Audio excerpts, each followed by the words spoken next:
Welcome back to Empowering You, here on WSNC 90.5 FM. Our next guest is someone who's been here before, but this time she's going to come with some additional information. Please welcome Ms. Andy Szabat, who is the Executive Director of Keep Winston-Salem Beautiful. Good afternoon, Andy. Good afternoon. And welcome back. Thank you.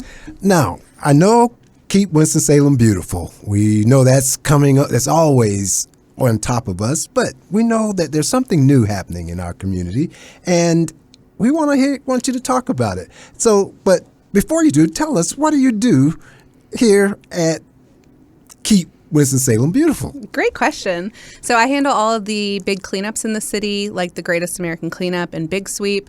I also do beautification projects like Community Roots Day. And then I handle all the adoption programs within the city. So the Adopt a Street, Adopt a Park, and Adopt a Stream all fall under my purview. Oh, okay. So when I see adopt, and That's me. Okay. So now, today, though, we want to talk about something new. Mm-hmm. And we know February is almost over and March is right around the corner, thankfully.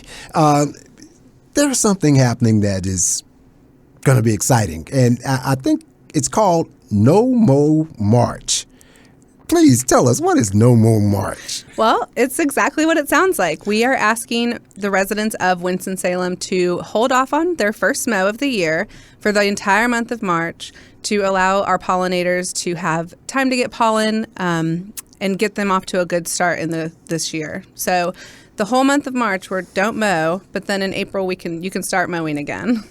Okay, now you came here and you said pollinators. You know you're going to have to tell us what is pollinator? Well, so a pollinator would be anything that pollinates a flower. Most people think of a honeybee just because they're kind of the sweetheart of pollinators. And a lot of pollinators live in the grass, in the ground, and in the leaves. And then when it starts to get warm, they come out, and there's not a lot of things blooming in March. And so if you leave your grass to grow a little bit longer, weeds or dandelions or anything like that can provide the pollen that they need. Okay, so pollinators, important for our community, but so why is our city now participating in this event, and how do we even hear about it? Yeah, so Winston-Salem is a bee city, which means as a city, we are committed to reducing the amount of pesticides and herbicides that we use and providing more pollinator-friendly growing areas and hopefully creating more pollinator highways. So the city has made this commitment, and this is one of the steps that we are taking to show our commitment to this and also show that we do want people to participate in this. We want this to grow. Now, okay, so where did it come from? Who thought of this idea? Did you think of it? No, I wish.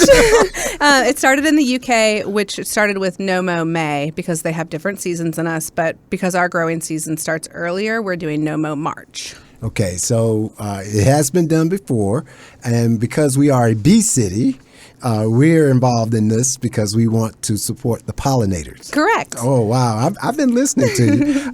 Again, we're talking with Andy Szabat, who is the Executive Director of Keep Winston-Salem Beautiful, and she's sharing information about a new activity, a new initiative, No Mow March. And I know I love that because I'm the one who has to mow our yard, so no more March.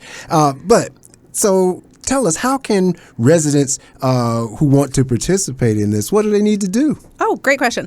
So they need to go onto the sustainability page on the City of Winston-Salem's website. So you would just go to cityofws.org, and then you can type in sustainability into the search bar. And then we're asking people to take the No Mow March pledge, which is just pledging that you're going to participate in No Mow March and letting your lawn grow naturally this month to support pollinators, improve soil health, and promote biodiversity. And that you're committing to help create a healthier environment for bees, butterflies, and other vital wildlife in the community.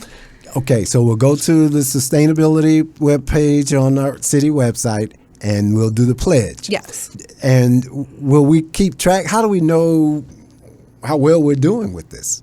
So we will keep track in the sustainability office of the amount of people that have participated in it. And then we also have some parks that are participating in it. And then the county has also come on board and added some parks as well. So we'll be able to take all that data and talk about how many acres of unmowed space that we have from the city perspective. And again, the reason why we're doing this is because of what?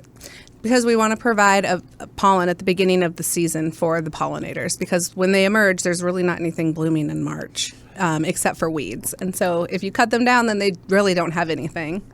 Oh, yes, and the pollinators are important because of what? Because without pollinators, we wouldn't have food. So we wouldn't have fruit, we wouldn't have vegetables, anything like that, because they don't grow unless they're pollinated. So unless people are going to hand pollinate everything with a little paintbrush, we wouldn't have anything like that.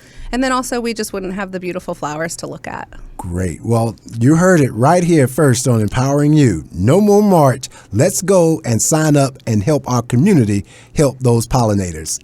Thank you, Andy. Thank you.